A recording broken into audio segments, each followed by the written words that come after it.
Welcome to The Explainer. Today, we're digging into a really thought-provoking article by Six Spirit Sangwa called The Painted Fruit of Hedonism. He makes a pretty bold claim that what our culture sells us as happiness is often just a hollow imitation. So let's break down what he's saying. Right at the start, the author hits us with this powerful metaphor. Picture it, an orchard full of beautiful, perfect-looking fruit. It promises to be delicious, right? But when you bite into it, you just get a mouthful of wax. That's the core idea here, that so much of what modern culture offers looks amazing on the outside, but it provides zero actual nourishment for the soul. This one image really sets the stage for everything else. So where does he start? Well, in his first main point, Sengwa argues that this pursuit of pleasure, what we call hedonism, has kind of quietly become the default religion of our time. He's saying it shapes our values, our goals, and our deepest desires, a lot of times without us even realizing it's happening. So what exactly does he mean by hedonism? It's not just about enjoying a good meal or having fun. He defines it as a whole belief system that puts pleasure at the absolute center of your life's purpose. The main goal becomes feeling good, looking good, and avoiding pain at all costs. It basically becomes the filter for every choice you make. And Sangwa argues this belief isn't just floating in the air. It's actively taught to us through what he calls a modern catechism. Think about it. Every day, from our phone screens, from commercials, even from our own mirrors, we hear this constant message: improve yourself, indulge yourself, and then display yourself for everyone to see. Okay, so if this is a religion, then where are its temples? What are its rituals? Well, the author gets really specific here, and he identifies what he calls the new temples and altars of our age, where this religion of the self is practiced every day. First up, he points to the body itself as a primary altar. He's talking about the obsession with having the perfect body, the rise in cosmetic procedures, and what he calls fashion idolatry.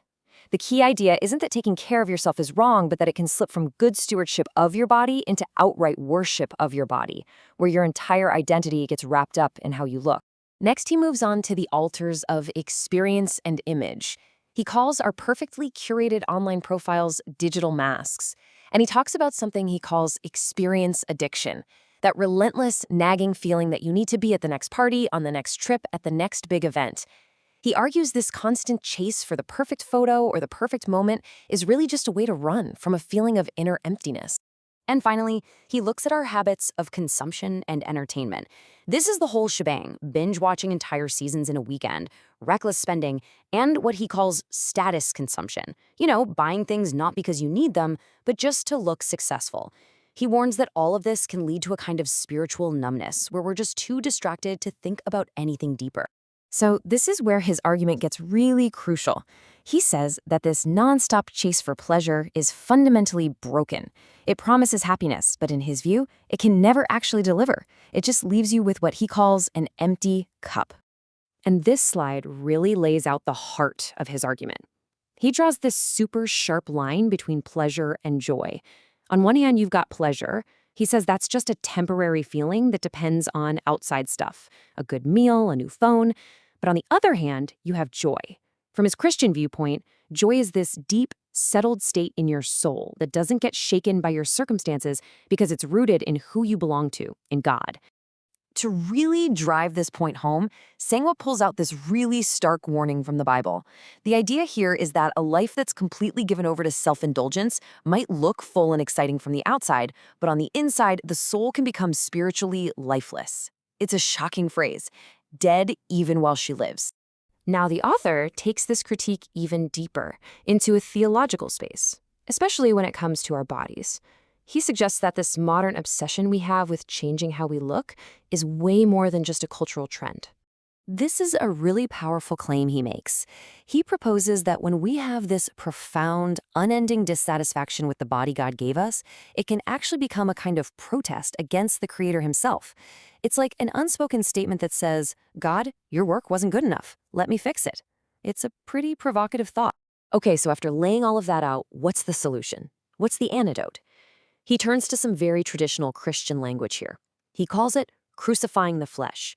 Now, he's quick to clarify this isn't about hating yourself or your body. It's about reordering your loves and desires. So what does that actually look like in practice? He outlines these 5 disciplines, and he calls them counter-liturgies. The idea is brilliant, really. Just like our culture has its own daily rituals that shape us toward pleasure seeking, he says we need to adopt intentional practices that shape us toward God. Things like worship, fasting to say no to our cravings, generosity to break the power of stuff, community for accountability, and silence, just turning off the noise. And this is where Sangwa brings it all together and really raises the stakes. For him, this isn't just about living a happier, more fulfilled life. He believes this is an urgent issue with end-time significance. He connects today's culture of pleasure directly to this warning from Jesus about the days of Noah. And think about what he's saying. The problem back then wasn't that eating and drinking and marrying were bad things. The problem was that people were so consumed by the normal pleasures of life that they were totally oblivious to what was really happening spiritually. They were asleep. And Sangwa sees a terrifying parallel today. And that leads to his final, very direct, very personal question. He frames this whole thing in the context of being ready for the end times. He's referencing that parable of the 10 virgins waiting for the bridegroom, and he's basically asking, is your lamp full? Are you spiritually awake and prepared?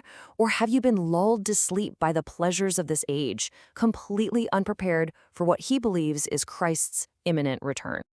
So the ultimate takeaway from Sangwa's article is this. The path to true, lasting joy isn't found by adding more and more pleasures to your life. He argues it's actually a path of subtraction, of intentionally removing anything and everything that's competing with Christ for first place in your heart. And he concludes with a final, sober warning. The time to do this is short, and we are called to be watchful, because the Lord is at the door.